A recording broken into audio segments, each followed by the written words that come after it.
They actually were they put a number of them together within a 72-hour period. This recent one fell outside of that period, so that's one of the reasons why we weren't able to get FEMA to come in and help with some of the damage that was going on. My staff has given me a bunch of notes in terms of things that we've been able to do and accomplish over in our first 7 months in the United States Congress. It's a lot of different things.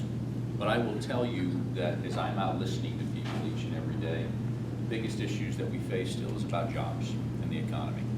And so are they sitting in a good job? What does tomorrow bring? And I will tell you that as I'm out talking to folks in Grayslake and in Zion and Fox Lake and down in Des Plaines, people are still sitting around those kitchen tables worried that they're falling behind.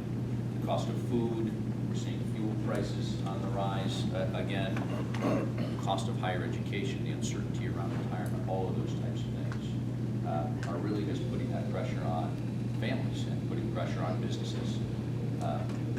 And so that's obviously a huge concern. Another issue that is quickly rising in people's minds is what's going on from a national security perspective. It's obviously one of the biggest issues that people are talking about right now is what's going on with Iran. And I would argue that it's not just what's happening with Iran, but we have some national security issues, whether it's China and their expanding fly zone, or what's happening in North Korea, Russia, what they've done with regard to expansion into Crimea and Ukraine, what's going on in Syria, in Iraq, down in Yemen, and the like. So there's a significant amount of issues that we face. I will tell you that, again, my focus has largely been on how do we solve some of these problems. The way we solve problems is very much like we do in business. I'm a small business owner. I'm in the pest control business. And so I do believe that when you're sitting down to do a deal, you have to create a win-win situation. So I have been and am a co-chair of what they call the Tuesday Group. It's a group of more center-right folks in the Republican caucus. And everything that we've done to date, whether it be working on trying to make sure that a 40-hour work week is the norm, or doing a host of other things, has all been with bipartisan support. I think that's the right way to go. So I have been ranked as one of the most independent bipartisan members in the Congress. Some people think that's the wrong approach. I happen to think it's the right way to go. And again, in my approach on this thing, I'm never asking anyone to jeopardize their values or their principles, but what we are looking to have them do is to roll up their sleeves and come ready to work. Now, there's a number of different things as we look at some of the stuff that's been going on. Certainly, in talking with Rhett and others here in Grayslake, some of the other issues that we face are some transportation infrastructure issues. So we look at freight that's going through. We are actually blessed, I would argue, here in the Midwest, more specifically in the greater Chicago area, with regard to the resources that we have with our infrastructure. We've got a quarter of all the freight in the nation comes through Chicago. Now, where that causes a little bit of problems is when you're sitting waiting at the rail lines or at the Department of Transportation just recently put in some new rulings with regard to crude oil and how it's being able to be shipped. So that just means if you're using some of the older cars, they need to be retrofitted and brought up to speed. So that's one of those good things. But as we look in terms of how are we attracting more businesses to come, how are we preparing students to take jobs in the 21st century, I would argue that we here in the 10th District are poised to lead not just the Midwest, but lead the country. And yet, out of all the key ingredients that we have to, in essence, bake this pie, the one key ingredient that we're missing has been a business-friendly environment. Trying to turn those things around. I will say that the heat has been off a little bit in Washington, D.C., because it's been more focused on what's happening in Springfield. But I will ask a simple question of all of you. How many of you think Washington's actually working? Okay. What I will tell you, if you go by metrics, if you go by metrics, bills out of committee, bills that have passed the House, bills that have been signed into law, this is actually the second most productive Congress we've had in 40 years. So I haven't heard about it. Well, that's why we have to tell you about it. It's been the second most productive Congress we've had in 40 years.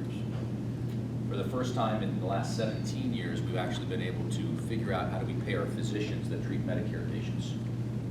It's something called the doc fix. I'm sure you've read about it, heard about it. There was, for a period of time, every year, this booming thing that we were going to cut physicians' reimbursements up to 30%, basically, for how they treat and if they treated Medicare patients. Well, this year, in a bipartisan way, we fixed that permanently so that there is no cloud that's hanging over this physician's heads. And frankly, we've all seen it, because if you've talked to a senior trying to make sure that you are getting quality care or finding a physician if you're new into the system, it was very difficult. So there's fewer and fewer physicians that are actually taking Medicare patients on. So that was something that we did. Another thing that was important to me, as we talk about education, I know we've got some educators here in the room. My educational advisory board, I rely on significantly when it comes to education policy, alerted me to something that I thought was fascinating. If we use Title I funds, those are tax dollars that are coming into schools. If you use Title I funds in the state of Illinois to hire a teacher, the state of Illinois will take 33%, I think it's 35% this year, 35% to go pay past pension obligations. Not current pension obligations, past pension obligations. And for me, I said, well, why in the world are we doing that? Because those of you that are in business and those that maybe have sat on a school board recognize that, you know what? Why are we going to take this amount of dollars that we have to focus on our kids when we're getting that 35% and sending it off to Springfield that we don't have an opportunity to impact our schools? So what were school boards doing? They were using it for physical assets or Chromebooks or something else, but they weren't using it to hire teachers. And you know what? They might not want to hire teachers. But shouldn't we be giving that decision to those school boards and to those principals and superintendents to be able to determine what was going to be best for their school? So I brought an amendment before the House of Representatives to, in essence, say Title I funds could not be used to pay past pension obligations. Why are we penalizing our schools for fiscal mismanagement that has happened in the past? That's just not in Illinois, not anywhere should we be doing that. We should be using those dollars. Current pension obligations are fine, but really to try to impact what's going on in our schools with our kids. Because really it's about how are we preparing our students to take jobs in the 21st century. We are right here, Grayslake being obviously one of these very key cities. We're the 4th largest manufacturing congressional district in the country. Most people don't realize that. Very, very important in terms of what we're doing in terms of how do we make things here. We want to make it here, we want to ship it all over the world. Talking to a lot of manufacturers, they say, you know what, I've got good jobs available today. I can't find people qualified to take those jobs. That has to be part of our mix and how we're preparing students to take jobs in the 21st century. I view my role not only to be your voice in Washington, D.C., but to enable individuals to be able to reach their full potential, wherever that may take them. To enable businesses to reach their full potential. Some of the things that we've been able to do this year, I hope, again, in a bipartisan way, have been able to move some of those things forward. I did sit on the Financial Services Committee. So for those in the financial services industry, we certainly understand what you're up against, whether it be Dodd-Frank, access to capital, all of those things. Qualified mortgage rule, a lot of the things that we're trying to do to make sure that we're bringing the pendulum somewhere back into the middle if at all possible. Because again, we're not against regulation, we just want those regulations to be smart regulations and tailored regulations. But I moved from the Financial Services Committee to the Ways and Means Committee, so I was delighted to be able to do that. It's one of the most powerful committees in the United States Congress. It deals with all tax policy, trade policy, healthcare, Social Security. So enormously powerful. We're delighted to be a voice for not only Illinois, but for the Midwest on that committee, which I think is super important. And so as we look at some of the things that have been going on, we talk about trying to deal with the regulatory bodies, because everybody that's taken a look at what's going on in Washington knows that the regulators are doing a lot. That they're trying to regulate that which they can't legislate. And so it's not, again, that we're against regulation, we just want it to be smart and tailored. One of the pieces of legislation that I have supported is something called the REINS Act. Meaning that if there's a regulation that's going to, in essence, cost more than $100 million to our taxpayers, it needs to come before the Congress for an up or down vote. not amend it, just saying, is this a good regulation, or is this a regulation that doesn't quite fit? In which case, send it back, have rework those regulations. Manufacturing, I'm part of the manufacturing caucus. And so again, something that's very important. As we look at manufacturing, one of the things that's important is we want to talk about American trade. How do we make it here, and how do we send it all over the world? Whether it be Harger or whomever else it may be, we want to make it here. The Trade Promotion Authority. 96% of the world's consumers are outside of the United States. 73% of the purchasing power is outside of the U.S. So if you want to talk about good, high-paying jobs, manufacturing jobs are part of that mix. And I will tell you that as we look at the Trade Promotion Authority, many were out there saying we don't want to give the president more authority to negotiate trade agreements. But what the Trade Promotion Authority was doing was inserting Congress to make sure that there were priorities that our trade folks were actually putting front and center as we go and negotiate these deals. And as you know, in just your own businesses, you're not going to sit down at the table and negotiate with anybody that doesn't have the authority to do the deal. We want to talk about how do we get expanded opportunities around the world. And if the United States isn't there, guess who's going to take over in terms of negotiating what's happening? It's going to be China. And frankly, for our intellectual property, for a lot of other things, and for our trading partners around the globe, they absolutely want us to be there. So again, pleased to work in a bipartisan way, working with the president to try to make sure that this Trade Promotion Authority goes through.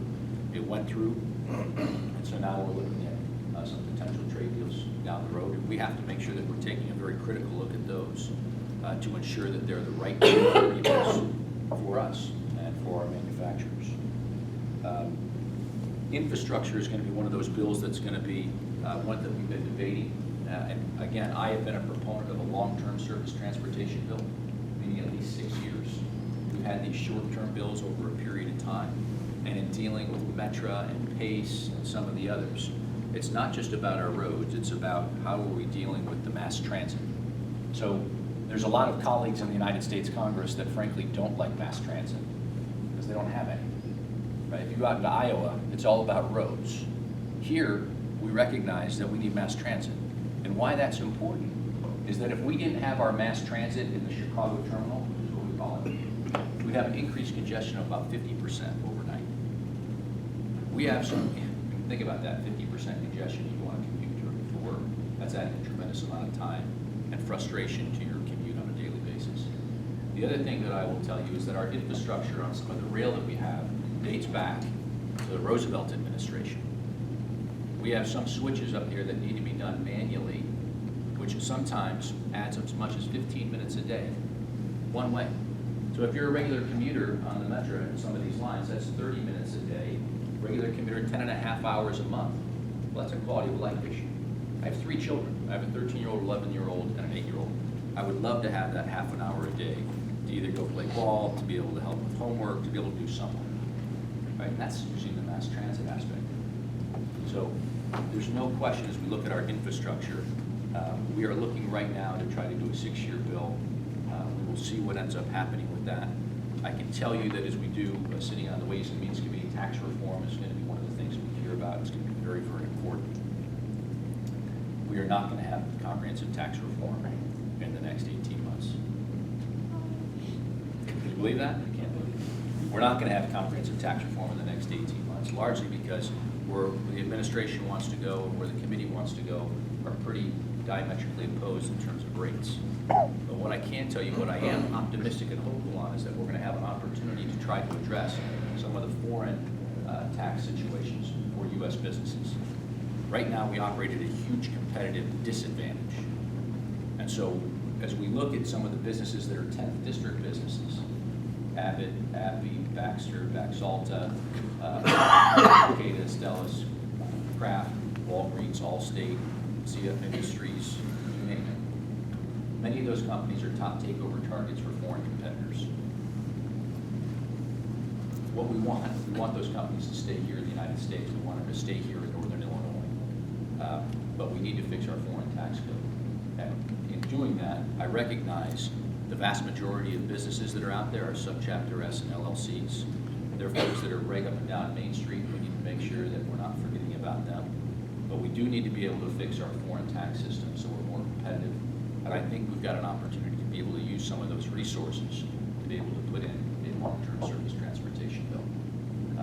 So that's going to be something that we'll be able to determine over the next couple of months, whether that's going to go forward or not. Some of the other things, we talked a little bit about education, and so that's something that I will remain focused on. We have done a number of things in the Ways and Means Committee, trying to address some healthcare stuff. And again, in terms of competitiveness, we've got things like the medical device tax, which again, bipartisan support to make sure we're getting rid of the medical device tax, which I believe is a tax on innovation that will stifle job growth here, specifically in the 10th district. We've got things like the Cadillac tax, which again enjoys bipartisan support to try to make sure that we are getting rid of that. And so there's a number of things. The Independent Payment Advisory Board, there was bipartisan effort through the Ways and Means Committee to repeal the Independent Payment Advisory Board, which is another piece of the healthcare law, which I think is the wrong approach going forward. But as we think more about local, there's no question in my mind that you all are the economic engine. And so if we're doing things to be able to knock down the barriers to enable you to see around the corner, have some confidence and certainty about what tomorrow will bring, whether that be with regulatory reform, financial reform, whatever it may be, that needs to be our goal. There are 29 million small businesses in our country. If we can create an environment where half of them can create one career, right, one good high-paying job, think about what would be that. That needs to be our goal. The mentality for Springfield and for many in Washington is that Washington and Springfield create jobs. Washington and Springfield don't create jobs. Mayor Taylor doesn't create jobs. Okay? But what we can do from the local, the state, and the federal level is to create an environment that enables you to create another job. And that needs to be our goal. So again, going back to that very basic premise of trying to enable people to reach their full potential, whether it be the individual or for those businesses. I can talk for a long time. I can continue to go. I'd much prefer to hear from you, and I hope I haven't taken too much time already, about issues that you want to talk about, whether they be on foreign policy, what's happening here, or whatever. Tough questions we'll give to Red. I'll start. Yes, sir. Just one comment actually on from the banking perspective on the Dodd-Frank bill. If its main purpose was to make sure banks are too big to fail, and that small banks are too small to succeed, it's working perfectly. It's driving small banks out of business. Yeah. All the local banks, community banks are going to be soaked up by larger entities, and everybody's going to have to go to a large bank to do business. And not everybody wants to do that. Not everybody is a CF industry. So it's been a killer for banks, but more specifically for access to capital for small businesses, as you mentioned. And to segue into that, if you could continue to support the SBA funding, the SBA for a lot of businesses for the last several years. I've been doing this for 30 years, more than I care to admit, and in the last 5, 6, 7 years, the SBA has been the program that has helped a lot of businesses continue to work and to expand. So, well, with regard to Dodd-Frank, certainly I agree with you on the SBA. They've been, a pipeline of resources. What's happened with regard to Dodd-Frank, again, as we see the pendulum have swung, oftentimes putting a one-size-fits-all mentality for the big banks, the medium-sized banks, and the smaller community banks. And what I will tell you is we've had, 1,200 community banks have gone out of business in the last several years. Just not there. Not that something else is taking its place. They've gone out of business. Big banks have gotten bigger. And really what's happening is that really the regulators are handcuffing a lot of the financial institutions in terms of what they can and what they can't do. And from my perspective, if you look even at mortgages, they have a thing called the qualified mortgage. So if you fit into a nice, neat little box, you're okay. But how many of us fit into a nice, neat little box? Very few of us fit into a nice, neat little box. Why is it you come see Tim? Right? You come see Tim because you know Tim. He knows you. He's familiar with your business. He comes to the Chamber of Commerce. He sees you in church. You see him at the grocery store. You have a relationship. Right? Maybe not the grocery store, I don't know. Okay, that's a little bit much. The long and the short of it is, small town community banking is about relationships. And you know what? You might be able to check, 6 of the 10 boxes or 7 of the 10 boxes. But what most bankers do is they assess risk. They assess risk. It's like taking a student and saying they all have to fit in this nice, well, each student is different. They can't fit in the nice, neat little box oftentimes. And so consequently, the people that we want to try to help oftentimes aren't in that nice, neat little box. So we have to talk about how do we fix and change some of the, what's going on in Dodd-Frank. There's still 160 rules and regulations in Dodd-Frank. It's 5 years old that haven't even been written yet. And that's problematic, because what we do want to do is we want to make sure that Main Street has access to capital. And that oftentimes means giving them the authority to be able to make some of those loans. So yes, we had a financial crisis, and guess what? None of the community banks were a problem. So we do need to be focused on some changes there. Even Barney Frank, author of the law, says that we have to have some changes. So I couldn't agree with you more with regard to some of the give and take. The big banks are getting bigger. Some of the small banks are going away. I talked to somebody at the IBA yesterday that says they're anticipating potentially another 2,000 community banks will go out of business in the next period of time. That's a problem, because that's the lifeblood. Again, when we talk about small businesses, those are our neighbors, that's Main Street, that's the problem. Seems like that was the purpose of the bill. Well, I'm not gonna say that was the That's purpose of the exactly how bill. it's working, and it's killing access to capital in small businesses. I'm gonna bring you with me. In the next several talks that we go to.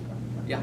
I'd love to hear your thoughts. I think I know them, but I Yeah. just want to applaud you for your work in education and being, Sure. really having your ear close to us as superintendent, so thank you for that. Yeah. But Common Core Sure. and assessment, I'm Sure. for the notion of increasing standards throughout Yeah. this country. We, of course, care a lot about that in Lake County.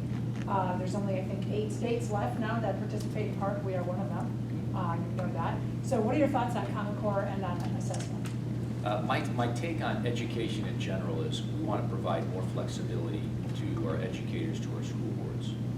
Higher assessments, I don't know any educator out there that's not for higher assessments. And as you look at kind of the United States as a whole and where we are from on the international stage, we seem to be slipping in terms of some of those things. So higher assessments, we're all for higher assessments, at least I'm for higher assessments. How, higher standards, I should say. How we assess them and how we're doing that, I think there has to be a better way. We have to provide some more flexibility. One of the things that we're doing right now, because we're still operating on No Child Left Behind, there were some good aspects of No Child Left Behind if you want to say that every single group gets looked at, but you know what? It was meant to be reauthorized years and years and years ago.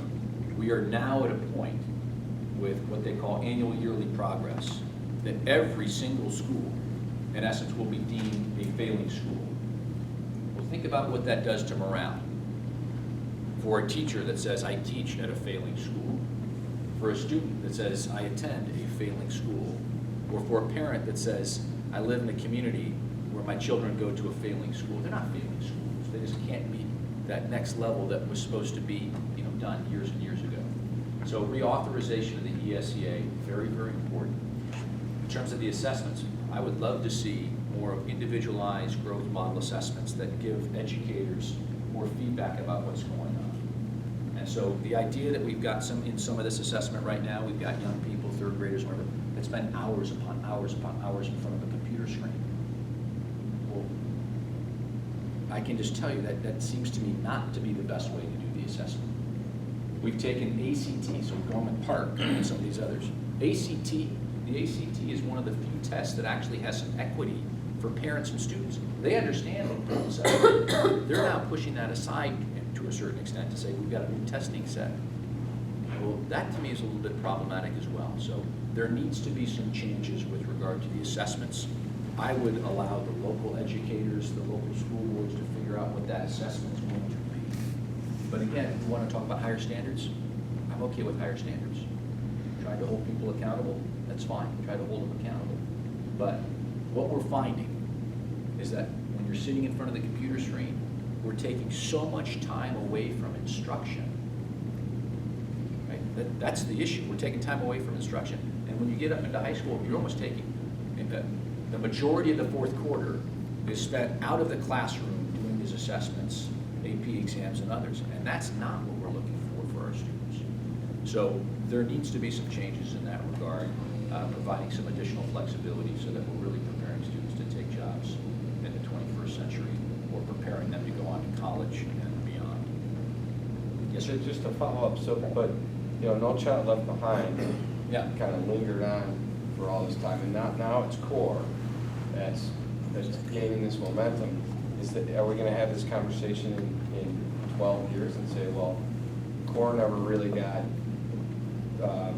tweaked the way it was supposed to, and I mean, it seems like the momentum of this is too hard to stop. So what I will tell you is probably one of the issues that we face is the fact that we didn't reauthorize. Congress didn't reauthorize the Elementary Secondary Education Act, right, for one reason or another, which is something that should have happened, and therefore you're operating off of old policy that was meant only to, let's say we're supposed to do a policy that's supposed to go for 5 years, and we're still operating in 15, right? Like, well, things change, we need to do it, move along. So my hope is that we're able to have changes, reauthorizations, to be able to fix, because we know it's not, some things are gonna go wrong that need to be fixed and amended. So that's one of the issues that we have right now. But again, ultimately, I believe, and I think I've had the conversation with Rep, we want to try to drive this more locally, right? They want to put a one-size-fits-all mentality for education across the country. We can't fit a one-size-fits-all mentality in the 10th district, right? So what are we talking about? We need to enable some schools to be able to do things a little bit differently than others. That's not meaning that one has better education than the other, it's just different. And what works well is going to make, we want to make sure that we're empowering people to be able to make those choices. Yes, sir. Building on the last two educational components, the theme about preparing workforce for the future, Yeah. Primarily STEM training. Yeah. There's a lot of initiatives, both on the high school level and as well as a lot of communities, including this one, where the employers and community colleges are working together to do that. What's being done at the federal level, either from a grant standpoint or to push that agenda? From the federal government's perspective, the funding that's out there is, different grant programs and the like. So there's not something specific that says, this is a STEM. I can tell you that I am passionate about STEM education. There's no question about that from my perspective. The head of my educational advisory board is Las Lopez, who was the principal of Wheeling High School. He's now one of the superintendents. And what Las did, Wheeling High School, just kind of for kind of a baseline, it's about 38% English language learners, about 42% free and subsidized lunch school. And he said, we're going to make Wheeling High School a STEM school. And the teachers were like, what are you talking about? Why in the world? Not just for the top 15% of students, everybody is getting exposed to the STEM fields. Within 6 years, they became one of the top 6 STEM schools. When I ran into Intel at Oakton Community College bringing high-performance computing to Oakton, I said, well, would you like to get in earlier? High schools. I said, we'd love to. We can't find a school that would take us. I said, I've got your school. So we brought Intel, HP, Autodesk, these high-tech, high-performance computing companies into Wheeling High School. They did a high-performance computing challenge. First year was 19 teams, 6 schools. The winner of that high-performance computing challenge, because they did hook up with a lot of the manufacturers. Remember, we're the 4th largest manufacturing district? They hooked up a manufacturer in real-world problems, saying, I'm looking desperate for people that can understand what it is that we do. So they hooked up with a team with a manufacturer. First year, the winning team actually created a new needle to biopsy tissue. So much so that the company actually opened up a new division based upon what these 4 high school students were able to do with some, little push and some high performance computing that they never would have had. Second year was 60 teams, 19 schools, and the winner there actually created a prosthetic for a triathlete, easy on, easy off, from swimming to biking to running. I mean, incredible stuff that these young people are doing, but STEM education is going to be critical. So what the federal government's doing with regard to grants that are out there, making sure that people have those education. It's not as much coming, we have Title I funds and those types of things, but there's not the grants that are coming from the federal government. The vast majority of the resources, as you well know, are coming from your property taxes for the local school districts. Yes, sir. Switching streams and moving away from education, could you comment on the pending IMF announcements recognizing a new world currency? And how that's going to affect the dollar?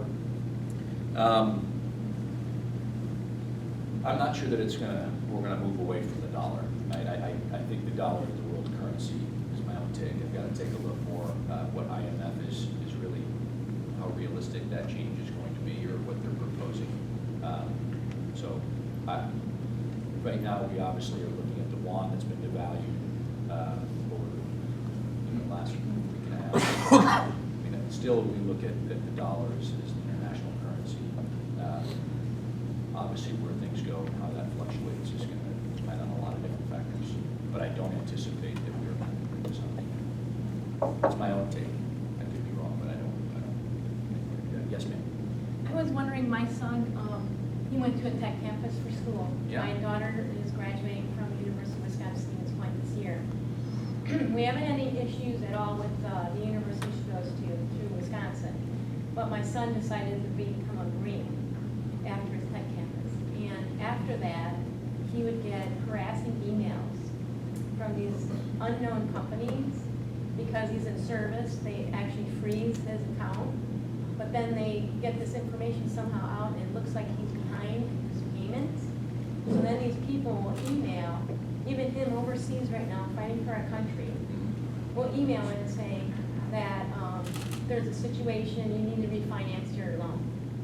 It is an absolute scam. And is the state doing anything for these kids?